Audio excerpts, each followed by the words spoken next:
नमस्कार, मैं एकता सिंह। स्वागत है आपका खबरों में आजकल में। खबरों की करेंगे शुरुआत, लेकिन सबसे पहले नजरें हेडलाइंस पर।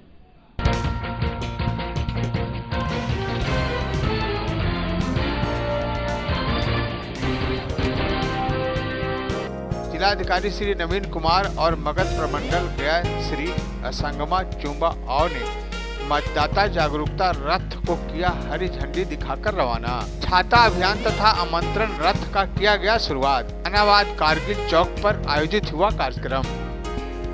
अरवल में आदित्यनाथ योगी ने किया आम सभा को संबोधित। भाजपा प्रत्याशी को जिताने का लोगों से किया अपील।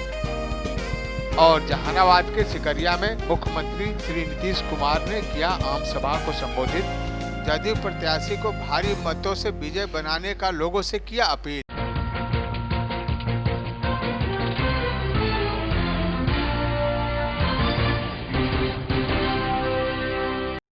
अब खबरें विस्तार से।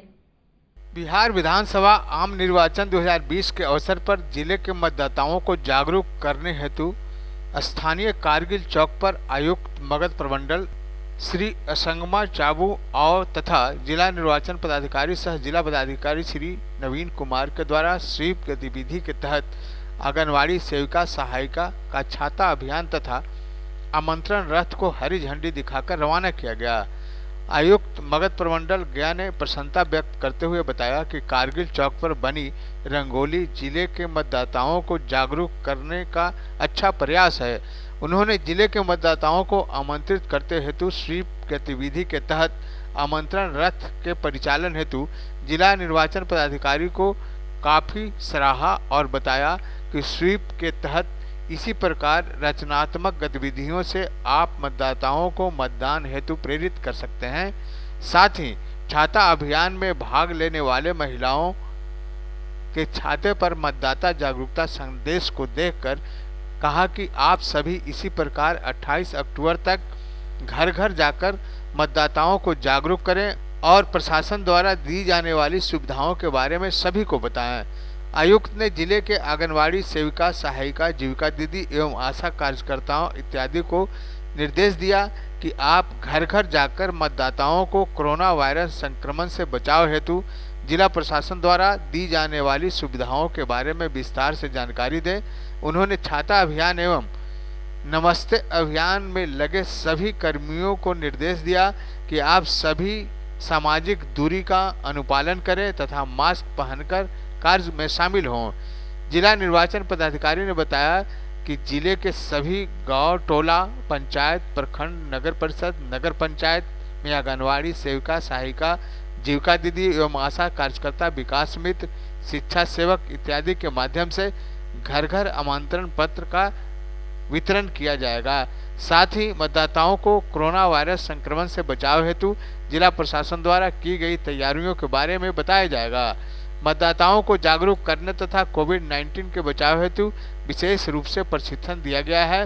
वे सभी कर्मी घर घर जाकर मतदाताओं को आमंत्रण पत्र दें तथा सार्वजनिक स्थलों पर जिले के जिला निर्वाचन लोगों को स्टिकर लगाएं और बताएंगे कि मतदाता केंद्रों पर जाकर सबको पहले कोरोना वायरस संक्रमण से बचाव हेतु निर्देश का अनुपालन किया जाएगा, उसके बाद ही मतदान कराया जाएगा। उप विकास आयुक्त श्री मुकुल कुमार गुप्ता ने बताया कि जिले के मतदाताओं को जागरूक करने हेतु जिस भंवरिया मोड़ के पास मतदान प्रक्रिया की जानकारी हेतु लाइट लगाया गया है। साथ ही अरवल मोड़ पर मतदाताओं को जागरूक करने हेतु मास्क बनाया गया, जिसमें जिला निर्वाचन के लोगों के साथ साथ मतदाता जागरूकता संदेश भी डाला गया है।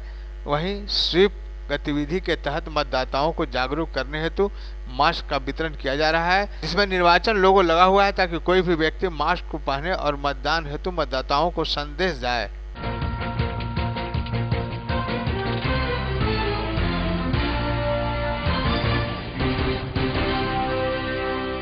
अरवल विधानसभा में भारतीय जनता पार्टी के प्रत्याशी के पक्ष में चुनावी सभा को संबोधित करने आए उत्तर प्रदेश के मुख्यमंत्री भाजपा के फायर ब्रांड नेता योगी मोदी सरकार के कार्यों का जमकर उल्लेख किया। अपने संबोधन में योगी आदित्यनाथ ने कहा कि प्रधानमंत्री ने सबसे पहले गरीबों का बैंक में खाता खुलवाया, स्वच्छ भारत मिशन के तहत शौचालय का निर्माण करवाया, गरीबी रेखा से नीचे जीवन यापन करने वालों को घर दिया, गरीबों के घर में गैस कनेक्शन दिया, बिजली पहुंचाया, राशन कार्ड की सुविधा उपलब्ध कराई, आयुष्मान भारत के तहत 5 लाख का बीमा करवाने का आदेश दिया, हर किसान को 6,000 सालाना दिया जा रहा है। राम मंदिर निर्माण की चर्चा करते हुए उन्होंने कहा कि राजद, कांग्रेस, भाजपा, माले के लोग राम मंदिर के निर्माण में बाधक बने रहे थे और आने वाले दिनों में भव्य राम मंदिर बनकर तैयार हो जाएगा। श्रीनगर में पाक पश्त आतंकवाद को समाप्त किया गया, कश्मीर से 370 धारा समाप्त किया गया। कांग्रेस के नेता पाकिस्तान की बात करते हैं, पाकिस्तान के हितैषी हैं। लालू प्रसाद पर कटाक्ष करते हुए उन्होंने कहा, बिहार में कांग्रेस और लालू के नेतृत्व में सरकार थी, उस समय गरीबों को राशन नहीं मिलता था, पशुओं का चारा भी गायब हो जाता था। जो पशुओं को नहीं छोड़ा वह वोट देने के लायक भी नहीं है। नीतीश कुमार के कार्य की जमकर प्रशंसा करते हुए योगी आदित्यनाथ ने कहा कि एक बार फिर से बिहार में एनडीए के नेतृत्व में सरकार बनेगी। बिहार में नरसंहार, अराजकतावाद, भ्रष्टाचार को फिर से जन्म नहीं देना है। बुलेट का जवाब बैलेट से देना है। अंत में जय श्री राम के नारों के साथ उन्होंने अपना संबोधन समाप्त किया।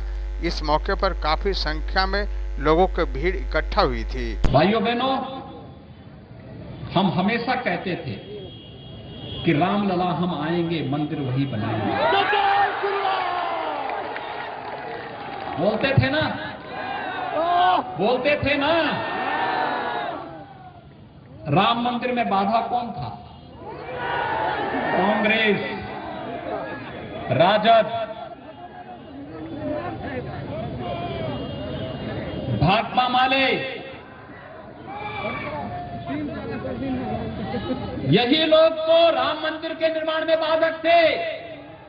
हमने तो जो कहा, मोदी जी ने 5 अगस्त को अयोध्या में आकर के भगवान राम के भव्य मंदिर निर्माण का भी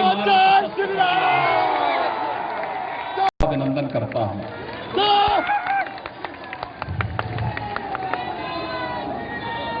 जय श्री राम। सचमुच ये धरती भगवान विष्णु की धरती है और इसीलिए तो पूरा देश और पूरी दुनिया यहां पर आकर के अपने पितरों का तर्पण देने के लिए भी इस धरती पर आता है।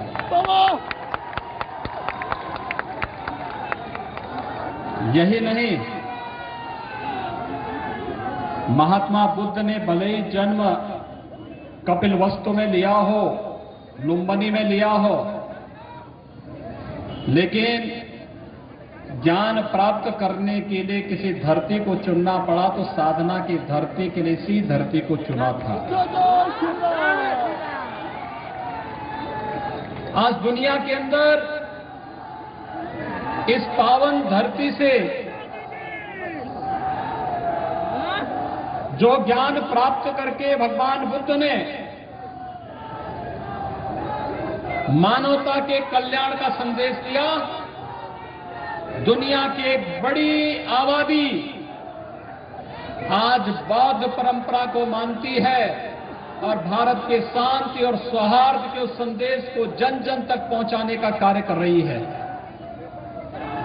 इसलिए सचमुच बिहार की धरती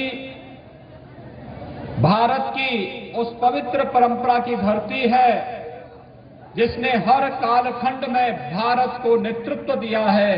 और आज एक बार फिर से जब बिहार विधानसभा का चुनाव होने जा रहा है, वह भी वैश्विक महामारी कोरोना कालखंड में आपके उत्साह को देख करके मैं सचमुच आप सभी अरवल वासियों का हृदय से अभिनंदन करता हूं, आपका स्वागत करता हूं। तो जरूर आप सबसे मेरी अपील है, हमें अब इस अरवल की धरती पर, जहानाबाद की धरती पर किसी भी प्रकार के नरसंहार को अनुमति नहीं देनी है। किसी प्रकार की अराजकता को जन्म नहीं देने देना है।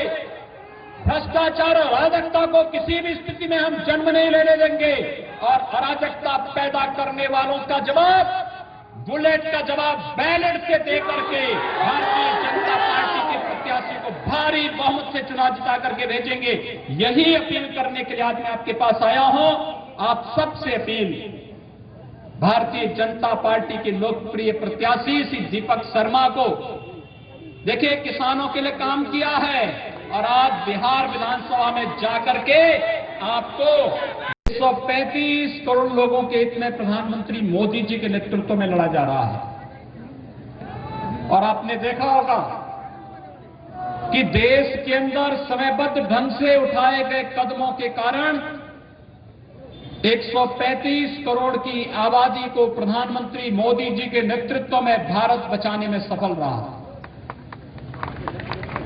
लॉकडाउन की कार्रवाई में भले कुछ लोगों को तात्कालिक परेशानी हुई होगी, लेकिन हर गरीब को राशन मिल जाए, हर गरीब को रसोई गैस का निःशुल्क सिलेंडर उपलब्ध हो जाए और प्रधानमंत्री गरीब कल्याण रोजगार अभियान का शुभारंभ तो प्रधानमंत्री जी ने इसी बिहार की धरती से प्रारंभ करके हर हाथ को काम देने के भी एक अभियान को आगे बढ़ा करके आत्मनिर्भर भारत की परिकल्पना को साकार करने का कार्य भी किया था।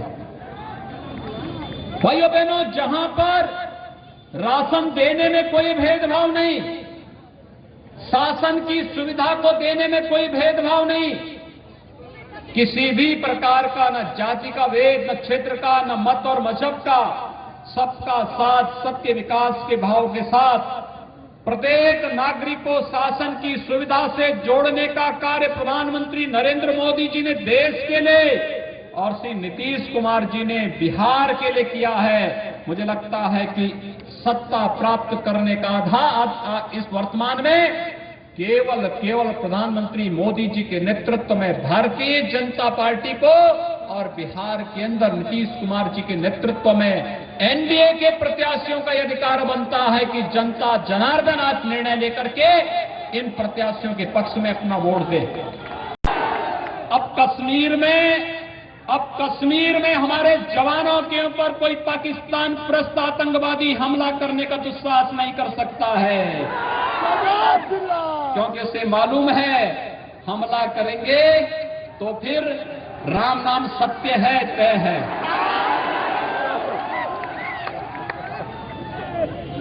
ये भी तय है ना। तो भाइयों बहनों, अब वोट पे अधिकार किसका है? आप इतनी भारी संख्या में हैं। देखिए, मैं सच बताऊं, जब मैं आज सुबह लखनऊ से चला था, मुझे वहां पे एक सज्जन ने पूछा कि कितनी भीड़ होगी। मैंने कहा यार देखो, कोरोना कालखंड है, 2000-2500 की भीड़ रहेगी। यहां पे मैं देख रहा हूं 25-30 हजार की भीड़ आ गई है। अगर ये 25-30 हजार की भीड़ अपना मोबाइल फोन लेकर के पूरे बिहार के अंदर घुनघनाना प्रारंभ कर देगी कि एनडीए के प्रत्याशी जहां भी हैं, नीतीश जी के नेतृत्व में, सुशील मोदी जी के नेतृत्व में, भारतीय जनता पार्टी, जदयू, हम और वीआईपी पार्टी से जुड़े हुए जितने भी प्रत्याशी हैं, जिन्हें एनडीए ने अधिकृत प्रत्याशी बनाया है, ये जहां से भी चुनाव लड़ रहे हैं, इन्हीं को वोट देना है। तो भाइयों बहनों, 3/4 से अधिक वोटों से भारतीय जनता पार्टी और जदयू से जुड़े हुए इस गठबंधन से जुड़े हुए प्रत्याशी 3/4 से अधिक संख्या में बिहार के अंदर चुनाव जीत करके जाएंगे और भारी संख्या में फिर से नीतीश कुमार जी के नेतृत्व के अंदर, लालू जी के नेतृत्व में राजद की सरकार थी, कांग्रेस समर्थन कर रही थी। उस समय गरीबों को राशन तो नहीं मिलता था ना, लेकिन पशुओं का चारा भी गायब हो जाता था। यानी मनुष्य की बात तो दूर, जो लोग पशुओं तक को न छोड़ते हो, तो भाइयों बहनों, क्या वे वोट पाने के अधिकारी हैं क्या? आप देखना, प्रधानमंत्री मोदी जी ने कहा पहला कार्यकाल देश की आम जनमानस की, गरीब के लिए, किसान के लिए, नौजवान के लिए, महिलाओं के लिए इनके उत्थान के लिए कार्यकाल और दूसरा कार्यकाल देश से आतंकवाद को समाप्त करने का, नक्सलवाद को समाप्त करने का और देश की आकांक्षाओं के अनुरूप भगवान राम के भव्य मंदिर निर्माण का मार्ग प्रशस्त करने का हो रहा है ना।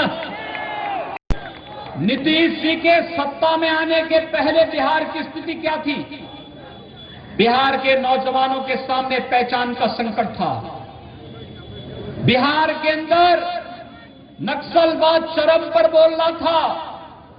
जिस प्रकार से जातीय संघर्ष करा करके एक परिवार स्वयं का अपने पूरी व्यवस्था पर हावी होने का प्रयास कर रहा था, ऐसे ही कांग्रेस का नेतृत्व भी पूरे देश के अंदर जाति, क्षेत्र, भाषा के आधार पर लड़ा करके पूरे देश के अंदर केवल एक परिवार का राज चलेगा, बाकी लोग भीख मांगेंगे, इस प्रकार की स्थिति उन्होंने पैदा कर दी थी।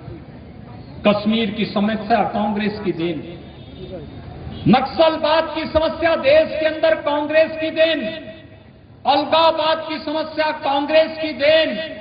लेकिन गरीबों के लिए कोई योजना बने, किसानों के लिए योजना बने, नौजवानों के लिए योजना बने, महिलाओं के लिए योजना बने, बिना भेदभाव के बने, ये कभी कार्य ईमानदारी के साथ उन्होंने करने का प्रयास नहीं किया।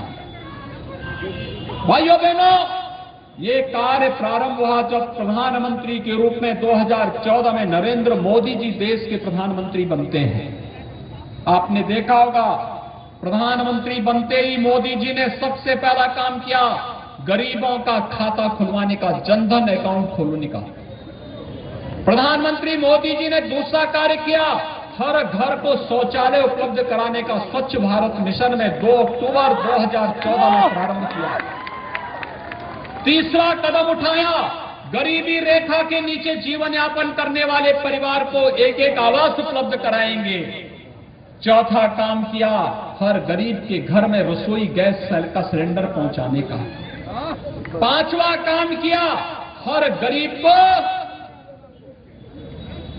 विद्युत का निःशुल्क कनेक्शन उपलब्ध करवाने का। छठा काम किया, नेशनल पोर्टेबिलिटी के माध्यम से हर गरीब को राशन कार्ड की सुविधा का लाभ देने, और बिहार का नौजवान अगर कार्ड बिहार के अंदर बनाया है, वह चाहता है कि राशन कार्ड में उसे मुंबई में और बेंगलोर में राशन मिले। प्रधानमंत्री मोदी जी ने संभव बना दिया है कि नेशनल पोर्टेबिलिटी के माध्यम से राशन की सुविधा आप प्राप्त कर सकते हैं। मोदी जी ने एक काम और किया, आयुष्मान भारत में हर गरीब को 5 लाख रुपए सालाना स्वास्थ्य बीमा का कवर देने का कार्य भी प्रधानमंत्री मोदी जी ने किया। और प्रधानमंत्री मोदी जी ने हर किसान को 2,000 रुपए, 6,000 रुपए सालाना देने का कार्य भी अगर किसी ने क्या, प्रधानमंत्री मोदी जी ने प्रधानमंत्री किसान सम्मान निधि में दिया। भाइयों बहनों, कल चुनाव चिन्ह पर भारी बहुमत से विजयी बनाने की अपील आप सबसे करते हुए वाणी को देता हूं विराम। जय जय श्री राम, जय जय श्री राम।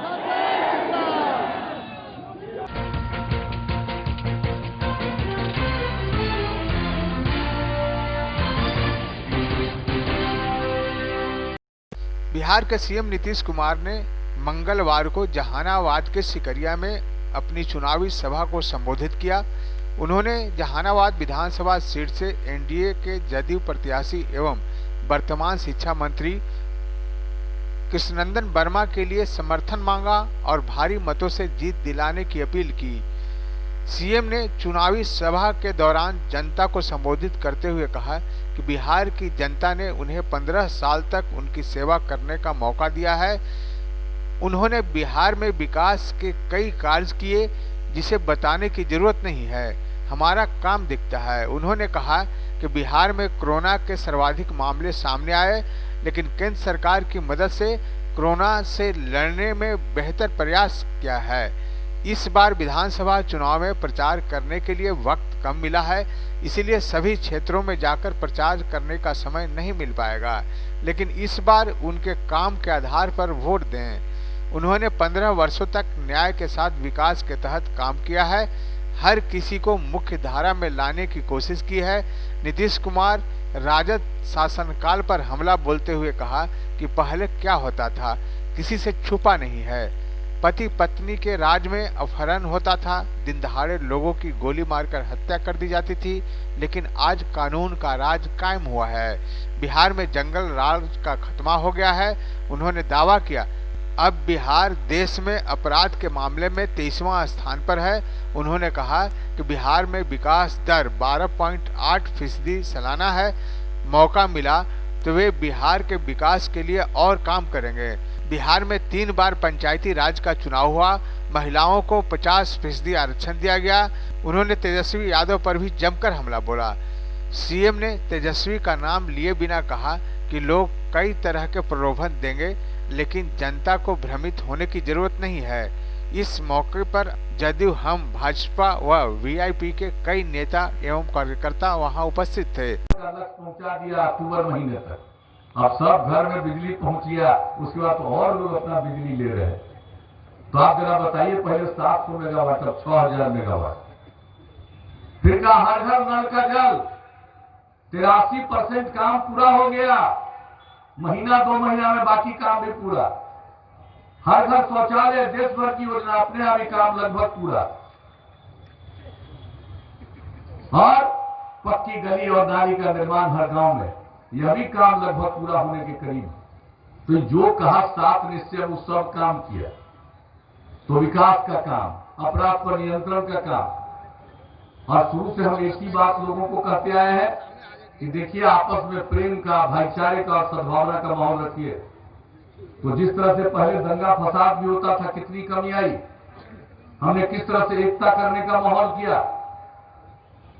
और पहले लोगों को राज करने का मौका मिला, वोट वगैरह देते रहते, लेकिन काम क्या किया। हम वोट के बारे में नहीं सोचते हैं। और लोगों के लिए पति पत्नी, बेटा बेटी एक परिवार, मेरे लिए पूरा बिहार एक परिवार है। और आगे अब मौका दे दीजिएगा। तो यही एक बात कहने आए हैं संक्षेप में कि अब अगर आगे मौका दीजिएगा, मतलब पूरे गांव में सोलर लाइट हम लगवा देंगे। रात में अपना बिजली बंद कीजिएगा, पूरे गांव में जो सोलर लाइट रहेगा उससे आपको उजाला रहेगा। ये काम हम आगे करवाएंगे। मौका दीजिएगा, अगली बार अब ये होगा जिसकी कल्पना लोग नहीं करते हैं, वो सब काम करवाएंगे।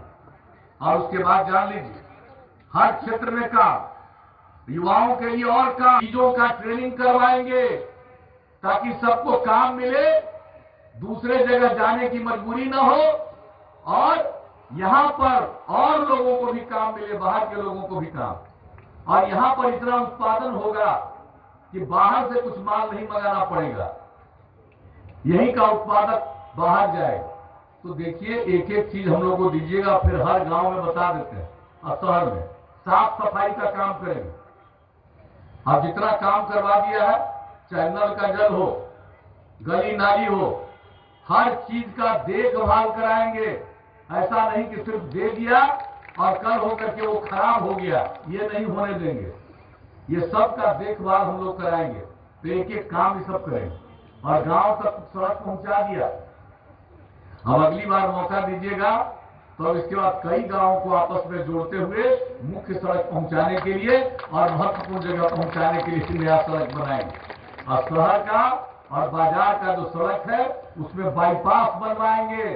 और जहां बाईपास का जमीन नहीं मिलेगा वहां ऊंचा सड़क, फ्लाईओवर बनवा देंगे। ये सब काम हम करेंगे। जब मौका दीजिएगा तो ये सब करेंगे। और लड़कियों के बारे में हम बता देते हैं कि अभी इंटर पास करती है तो 10,000 रुपया और ग्रेजुएट हो जाती है तो 25,000 रुपया। अब अगली बार सरकार बनवाइएगा तो इंटर पास करने वाली लड़की को देंगे 25,000 रुपया और ग्रेजुएट हो जाने पर उसको देंगे 50,000। हमारा मतलब क्या, लड़का और लड़की सब में आत्मविश्वास का भाव आए और स्त्री और पुरुष मिल करके काम करेंगे, तभी समाज आगे बढ़ेगा और बिहार को नई ऊंचाइयों पर ले जाना चाहते हैं। हमका ज्ञान नहीं है, वो कहेगा कि आगे हम क्या करेंगे। अरे कौन काम, कैसे काम, यहाँ पर जो एक काम किया। तो इसलिए हम आप सबसे ही निवेदन करेंगे कि हम काम करते रहें और जैसा हमने कहा, पूरा प्रदेश एक परिवार है और सबकी सेवा करना, समाज के हर तबके के उत्थान के लिए काम करना, यही काम जारी रखेंगे और बिहार को और आगे बढ़ाएंगे। इसलिए आप सबसे यही निवेदन है कि इस बार भी आप जितवाइए। आप कृष्णनंदन वर्मा जी तो काम करने वाले आदमी रहे जी, आप कितना बढ़िया उर्दू में सब बात बोलते हैं, आप बताइए। कुछ लोग प्रचार कर दिया कि उर्दू कोई खत्म कर रहा है, उर्दू को खत्म कर रहे हैं कि उर्दू को और ज्यादा बढ़ा रहे हैं। उर्दू सबको पढ़ने के लिए मिडिल स्कूल में शिक्षक की बहाली, ये सब करके कि सब पढ़े, और जब पढ़ेगा उर्दू का भी ज्ञान होगा तो सबकी भाषा कितनी अच्छी है। उसके बाद जब लोगों ने देखा कि बिहार का बुरा हाल है, चाहे वो अपराध के आंकड़े हों, चाहे नरसंहार हो, चाहे सांप्रदायिक दंगा हो, चाहे अपहरण हो, हर तरह से लोग परेशान थे। और 2005 में हम लोगों को नवंबर महीने में बिहार के लोगों ने काम करने का मौका दिया, और जब काम करने का मौका दिया तो हमने क्या कहा था, एक ही बात कहा अपने न्याय यात्रा में, चुनाव के पहले, न्याय के साथ विकास के मार्ग पर चलेंगे। और न्याय के साथ विकास का मतलब है हर इलाके का विकास और समाज के हर तबके का उत्थान। जो किनारे पर है, हाशिए पर है, उनको मुख्य धारा से जोड़ने के लिए विशेष पहल। तो ये सब काम तो हमने शुरू ही किया, और उसी में जो नक्सल गतिविधि थी उसको बताइए। जो काम हम लोगों ने शुरू किया, सकारात्मक काम, उन गतिविधियों को घटाने के लिए, तो यहीं से हम शुरू किया। दासो बाबू की धरती से, यहीं से आपके धरती से हमने 21 जनवरी 2006, जो हमको याद है, सब दिन याद रहेगा, हम यहीं से आकर के आपकी सरकार, आपके द्वार वाला काम शुरू कराए। और कैसा काम हुआ, लोगों को कल्पना नहीं थी कि इतना सारा काम होगा। और यहाँ पर जितने तरह का प्रशिक्षण दिया गया, कितने लोग यहाँ का प्रशिक्षण लेकर के दूसरी जगह काम किया था। उसके बाद उस समय की केंद्र सरकार ने अपनी योजना शुरू की, वो बात की चीज है, लेकिन सबसे पहले हमने यही से शुरू किया था। तो हमारा तो आपके साथ जो संबंध है, इनको जिताने के लिए कितना काम करते हैं। जब से मंत्री हम इनको इसी कार्यकाल में रहे हैं, अलग अलग विभागों को, अब तो शिक्षा विभाग देख रहे हैं, सब काम किया कि नहीं किया था, हम लोगों ने कितना काम किया। और इनके पहले शिक्षा मंत्री रहे थे हमारे अशोक चौधरी जी, जो कांग्रेस छोड़ करके हम लोगों के साथ आ गए और हमारे कार्यकारी अध्यक्ष हैं। तो दोनों जो आपके पास बैठे हुए हैं, इस कार्यकाल का दोनों शिक्षा मंत्री यहीं पर बैठे हुए हैं। आप कितना काम किया गया, कोई क्षेत्र हम लोग छोड़े हैं, कैसा बिल्डिंग बन रहा। तो हर तरह से और पूरे बिहार में किसी इलाके की उपेक्षा हम लोगों ने नहीं की है। अपराध को कितना नियंत्रित किया गया। अब हालत यह है कि अपराध के मामले में बिहार का नंबर देश में 23वां पहुंच गया। अब आप सोच सकते हैं आमदनी कितनी बढ़ी, विकास का कितना काम हुआ। हर साल 12.8% की दर से वृद्धि हो रही है राज्य के आय में, और प्रति व्यक्ति आय में जो आबादी हमारी बढ़ती जाती है, इसके कारण 10.5% की वृद्धि। तो हर क्षेत्र में काम, अपराध के नियंत्रण में काम, विकास का काम, और जो किनारे पर थे, हाशिए पर थे, उनको मुख्य धारा से जोड़ने के लिए जो हम लोगों ने काम किया, महिलाओं के लिए काम किया, अनुसूचित जाति जनजाति के लिए काम किया, अति पिछड़े वर्ग। और आपको पता है शिक्षा के क्षेत्र में जैसे हमने आपकी सरकार आपके द्वारा यहां शुरू किया, और जरा शिक्षा के क्षेत्र में हमने पता किया, आगे नहीं, मिडिल स्कूल और हाई स्कूल, उसके लिए तो हमने काम किया ही। लड़कियों के लिए पोशाक योजना, साइकिल योजना, फिर पहला क्लास से लेकर के 12वां क्लास तक पोशाक योजना, लड़कियों के लिए साइकिल योजना, कितना उत्साह बढ़ा। 2 साल के बाद लड़कों के लिए भी शुरू कर दिया। ये सब तो किया ही। लड़का लड़की की संख्या बराबर हो गई। और इस बार तो जो परीक्षा थी मैट्रिक की, उसमें लड़की थोड़ा लड़कों से भी ज्यादा अपीयर हुई। अब आप सोच सकते हैं कि क्या परिवर्तन आया है। और उसी तरह से प्राथमिक विद्यालय में, ये तो इन लोगों का मामला था मिडिल स्कूल का और हाई स्कूल का, प्राथमिक विद्यालय में, प्राइमरी स्कूल में जो हमने आकलन कराया कि भाई 12.5% बच्चे स्कूलों के बाहर आ जाते हैं, बच्चे और बच्चियां, तो हमने कहा कि ये कौन लोग हैं। तब उसका अध्ययन करके पता करवाया कि वे सबसे ज्यादा महादलित समुदाय के हैं और अल्पसंख्यक समुदाय के हैं। तो उनको फिर स्कूल तक पहुंचाने के लिए जो टोला सेवक और तालीमी मरकज स्वयं सेवक का काम शुरू किया, 30,000 लोगों को लगाया और उनको 60 साल के जीवन तक का काम दे दिया, सौंप दिया। आप सब स्कूल जाने लगे। कृष्णनंदन वर्मा जी को हाथ उठा के बताइए, जिताइए, हाथ उठा के बता दीजिए, होना दे।